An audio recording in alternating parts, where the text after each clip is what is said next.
강릉 등명해변 철로 옆 방호 울타리 설치 민원이 권익위의 조정 아래 경관 펜스 설치로 합의됐습니다.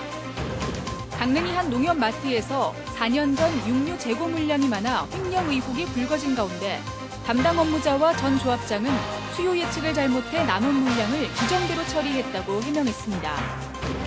2024년 동계 청소년 올림픽 유치를 위한 강원도의 발걸음이 빨라지고 있습니다. 국립공원 티백산에 수십 년 된 쓰레기들이 땅에 묻힌 채 발견돼 성숙한 탐방 문화가 요구되고 있습니다. 안녕하십니까. 뉴스데스크 강원입니다. 강릉 등명해변 철로에 방호 울타리를 설치하는 것을 두고 주민들은 관광지 이미지를 해친다고 이의를 제기했습니다.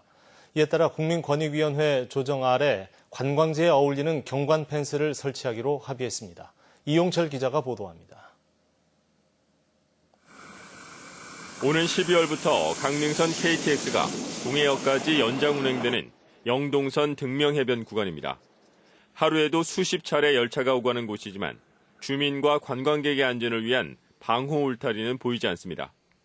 철도공사가 울타리 설치를 추진하자 관광지 미관을 해치고 시야가 가린다며 지난 8월 주민들이 국민권익위원회에 민원을 접수했습니다. 권익위가 철도공사와 철도시설공단, 강릉시, 주민들과 석 달간의 조정을 거쳐 합의안을 도출했습니다. 등명해변 철로 양쪽에 경관 펜스를 설치하되 관광객의 통행이 잦은 100m 구간에는 바다를 볼 수 있게 1.6m 높이로 설치하기로 했습니다. 자체적인 안전 기준이 있기 때문에 그 안전 기준을 준수하는 범위 내에서 주민들의 어떤 그런 요구사항을 충분히 반영해서 미관도 살리고 주민들의 어떤 요구사항도 충족시키는 그런 차원에서 서로 합의에 이르게 되었습니다. 또 차량이나 관광객들의 통행이 원활하도록 최대한 철로에 가깝게 펜스를 설치하고 건널목도 설치할 예정입니다. 주민들은 관광지에 어울리고 안전도 지킬 수 있는 결정을 반기고 있습니다. 그러니까 사람들이 막 넘어다니고 이러는 부분에 대해서 항상 불안하게 생각했는데 좀 시각적으로 당분간은 좀 저희들이 적응하기는 힘들겠지만 꼭 해야 될 부분이라고 생각해서 긍정적으로 생각하고 있습니다. 하지만 KTX 운행에 따른 철도 분진과 장애인 등 교통약자의 해변 접근성 대책은 찾지 못했습니다. 철도공사는 다음 달 중순부터 경관 펜스 공사를 시작해 11월 말에 준공하고 12월 중순에 동해역 KTX 시범 운행에 들어갈 계획입니다. MBC 뉴스 이용철입니다. 강릉의 한 농협 하나로마트에서 4년 전 고기 재고 물량을 고의로 빼돌려 부당이득을 챙겼다는 의혹이 제기됐습니다. 담당 직원과 전 조합장은 잘못된 수요 예측으로 재고가 많아져 규정대로 처리했다고 해명하고 있습니다. 이웅 기자입니다. 강릉의 한 농협 하나로마트입니다. 지난 2015년 이 마트에서 일하던 직원이 1억 원 상당의 고기를 임의로 빼돌렸다는 주장이 나왔습니다. 해당 농협 이사 등은 정육 재고를 조사하는 과정에서 2015년 4분기에 1억 2천만 원어치 분량인 소고기와 돼지고기 841kg이 부족해 횡령을 의심하고 있습니다. 담당 직원이 유통기한이 지난 고기가 많아 폐기 처분하고 부족한 재고를 변상했다고 해명했지만 실제 폐기물 업체에 넘긴 기록이 명확하지 않다는 겁니다.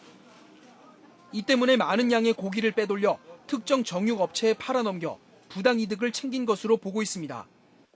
이사들은 조합에 손실을 끼친 일에 당시 조합장이 관련된 것으로 보고 있습니다. 일반인들이 생각했을 적에 한겨울 동안 고기가 1억 2천이 부패해서 소고기가 썩었다는 것은 이해가 가지 않으니까 이사에서 좀 정확히 하자 앞으로 이래서. 이에 대해 마트 업무를 맡았던 직원은 추석 명절에 맞춰 많은 고기를 들여왔지만 예상보다 판매 실적이 저조했다고 밝혔습니다. 팔지 못한 물량은 이사회 승인을 거쳐 적법하게 폐기 처리했다고 주장했습니다. 소비가 안 따라주니까 그래서 일부는 할인 판매하고 이제처럼 아까 소비에 대한 유통기간이 좀 지난 게 있지 않습니까? 그런 거는 전 조합장도 규정에 따라 남은 물량을 처분한 것일 뿐 폐기 서류를 허위로 조작한 적이 없다며 의혹을 부인했습니다. 하지만 이사들은 진실규명을 위해 수사를 요구하는 진정서를 검찰에 제출했고 검찰은 수사에 착수한 것으로 알려졌습니다. 논란이 불거지자 농협중앙회는 뒤늦게 감사를 다음 달 벌이기로 했습니다. 한편 이 농협은 지난 2014년 하나로마트에서 근무하던 일부 직원들이 계산대를 조작해 1억여 원을 횡령한 혐의로 유죄 판결을 받은 바 있습니다. MBC 뉴스 이용입니다.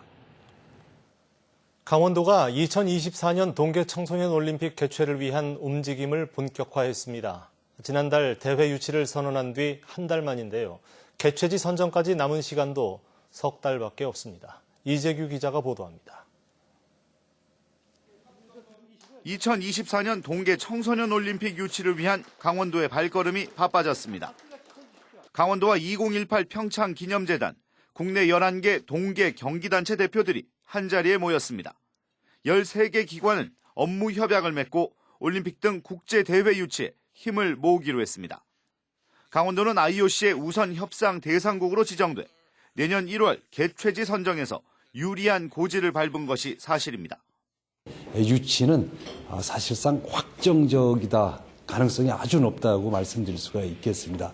이견이 별로 없고 경쟁이 없는 상태여서 2018 동계올림픽 경기장을 활용할 수 있기 때문에 저비용 고효율 대회가 가능하다는 것이 강원도의 기대입니다. 유승민 IOC 위원도 IOC에서의 전폭적인 지원을 약속했습니다. IOC에서 사실 이 평창 기념재단에 대해서 굉장히 기대를 많이 갖고 있습니다. 특히 저희가 2024년 동계 유스 올림픽을 또 유치하겠다는 의지를 표명했기 때문에. 하지만 2012년 1회 오스트리아 대회와 2016년 2회 캐나다 대회의 성과를 분석한 보고서조차 제대로 확보하지 못한 상태라 대회 개최 시 얻을 수 있는 장점이 무엇인지, 이를 위해 어디에 집중해야 하는지도 아직 불명확한 상황입니다. 2032년 남북 공동올림픽의 마중물 대회 성격으로 이 대회 유치를 추진했지만 최근 같은 민감한 상황이 반복된다면 북한 효과 여부도 불확실한 것이 사실입니다. 하지만 강원도는 동계올림픽 경기장을 활용하고 유산을 발전시키는데 이만한 대회는 없다는 판단을 하고 있습니다. 개최지 선정까지 남은 시간은 이제 3개월. 선정 여부는 내년 1월 스위스 로잔 IOC 총회에서 결정됩니다. MBC 뉴스 이재규입니다. 119 구급대는 위기 상황에 신속하게 대응하기 위해 운영되고 있지만 가벼운 상황에도 쉽게 신고하는 경우가 많습니다. 강원도는 인구 10,000명당 비응급 환자 이송 건수가 전국에서 가장 많은데요. 감기가 걸려서 두통 때문에 심지어는 눈이 충혈돼 119를 찾는 사람도 있습니다. 이병선 기자입니다. 환자가 그리 붐비지 않는 오후 시간, 응급의료센터에 끊임없이 구급차가 드나듭니다. 촌각을 다투는 위급한 환자도 있지만 예약한 진료를 받으러 왔거나 가벼운 증상에도 응급실을 찾은 환자도 많습니다. 충혈이 돼서 응급실에 방문한 환자가 있었는데요. 그 공교롭게도 그 환자 방문했을 때 심정지 환자가 같이 내원을 해가지고 환자도 힘들고 저희도 중증 환자에 집중을 해야 되는데, 이런 경증 환자의 상당수는 119 구급 차량을 타고 병원을 찾습니다. 이러다 보니 도내 비응급 환자 이송 건수는 전국에서 가장 많은 수준입니다. 지난 2014년부터 5년 동안 25,260건인데 건수로는 경기도와 서울에 이어 세 번째. 10,000명당 출동 건수로 환산해보면 전국 광역시도들 가운데서도 압도적인 수치를 보이고 있습니다. 사설구급차는 짧은 거리를 이용해도 많은 비용이 들다 보니 119를 찾는 겁니다. 지난 2016년부터 거짓으로 위급 상황을 알리면 과태료를 부과할 수 있게 됐지만 허위 신고라고 판명하기도 쉽지 않습니다. 관련법이 시행된 이후 도내에서 과태료 처분을 받은 경우는 한 건도 없습니다. 심정진환 환자를 제때 비응급 환자를 이송하느라 제때 이송하지 못해서 이제 저희가 치료 시도조차 하지 못한 상황이 있었습니다. 본인이 진료 목적이나 이제 술에 취하셨을 때는 택시를 이용해서 병원에 가시는 게. 현장에 가기 전에 실제로 위급한지 확인할 방법도 없고 처벌 규정도 한계가 있다 보니 정작 구급차가 필요한 상황에서는 발목을 잡히고 있습니다. MBC 뉴스 이병선입니다.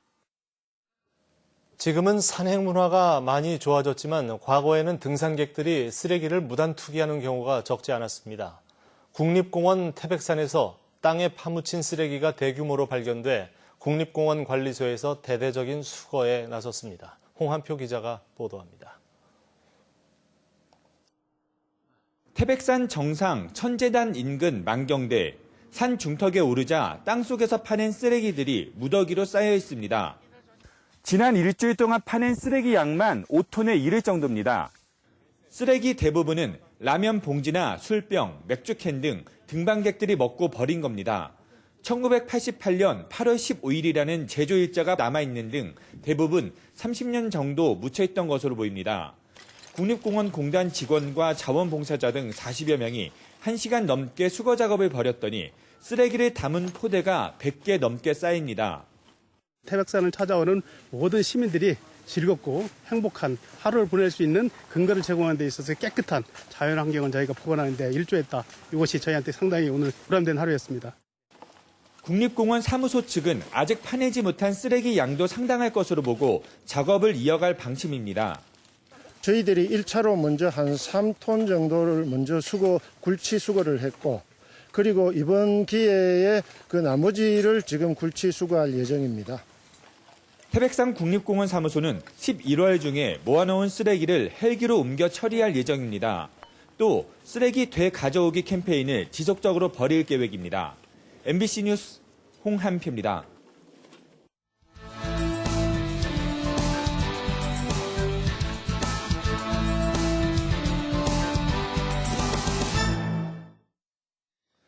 금강산 관광재개 범강원도민운동본부는 오늘 기자회견을 통해 금강산 관광 희망자를 모집해 방북 신청을 하겠다고 밝혔습니다. 이들은 금강산 관광은 남북 화해와 협력의 상징이라며 10년을 넘게 멈춰온 금강산 관광을 도민들의 힘으로 재개해야 한다고 말했습니다. 또 전국적으로 희망자들을 모아 올해 안에 통일부에 금강산 개별 관광을 신청하겠다고 밝혔습니다. 이들은 금강산 관광이 시작된 지 21주년이 되는 다음 달 18일 고성에서 평화회의를 개최할 예정입니다. 국장급 인사를 하면서 관련 규정을 위반한 혐의로 김한근 강릉시장을 검찰이 불구속 기소했습니다. 춘천지방검찰청 강릉지청은 지난해 시장 취임 후 4급 국장급 인사에서 5급을 직무대리로 임명한 김한근 시장에 대해 지방공무원법 위반 혐의로 불구속 기소했다고 밝혔습니다. 한편 강릉시민행동과 정의당 강릉시위원회 등은 지난해 10월 김 시장을 불법 인사 혐의로 검찰에 고발했고 지난 5월 감사원은 인사 공정성에 대한 논란을 초래했다며 주의 촉구를 통보했습니다. 영풍 아연 재련 공장을 다시 유치하겠다는 권성동 의원의 발언에 대해 정의당 강릉시위원회가 규탄 성명을 냈습니다. 정의당 강릉시위원회는 심각한 환경오염과 주민 건강을 위협하는 옥계 영풍재련소를 관광 테마파크를 앞세워 다시 유치하려는 것은 시민을 기만하는 것이라며 규탄했습니다. 또 강릉 시민의 안전을 책임지고 진정으로 살고 싶은 강릉시를 만들기 위해서는 영풍재련소 유치 철회로 증명하라고 요구했습니다. 한편 권 의원은 강릉상공회의소 주최 초청간담회에서 옥계의 영풍 아연재련 공장을 서둘러 유치하는 데 힘을 보태겠다고 강조했습니다. 제1회 강릉국제영화제 입장권 예매가 내일부터 시작됩니다. 강릉국제영화제 사무국은 내일 오후 2시부터 강릉아트센터와 강릉독립예술극장 신영, CGV 강릉 홈페이지를 통해 개막식과 폐막식 입장권 예매를 시작합니다. 일반 상영작은 모레 오후 2시부터 예매가 시작되며 입장권 가격은 5,000원이고 강릉아트센터 상영 영화는 무료 관람할 수 있습니다. 한편 제1회 강릉국제영화제는 다음 달 8일 오후 6시에 강릉아트센터에서 개막식이 열리고 11월 14일까지 일주일 동안 세계 30개국 영화 73편이 상영됩니다. 재난대응 안전한국훈련이 내일 서울 양양고속도로 인제 양양터널 구간 일대에서 실시됩니다. 한국도로공사 강원본부에 따르면 내일 오후 2시부터 서울 양양고속도로 인제 양양터널에서 지진 발생을 가정한 차량 통제와 화재 진압, 인명구조 훈련을 실시합니다. 이에 따라 오후 1시 반부터 3시 30분까지 2시간 동안 양양방향 동홍천 나들목에서 서양양 나들목까지 62.6km 구간이 전면 차단됩니다. 한편 서울 방향은 정상 운영되고 양양 방향은 국도 44호선을 이용해야 합니다. 강원도 특수구조단이 내일 횡성군 우천면에서 청사 준공식을 갖고 업무에 들어갑니다. 뉴스를 마칩니다. 고맙습니다.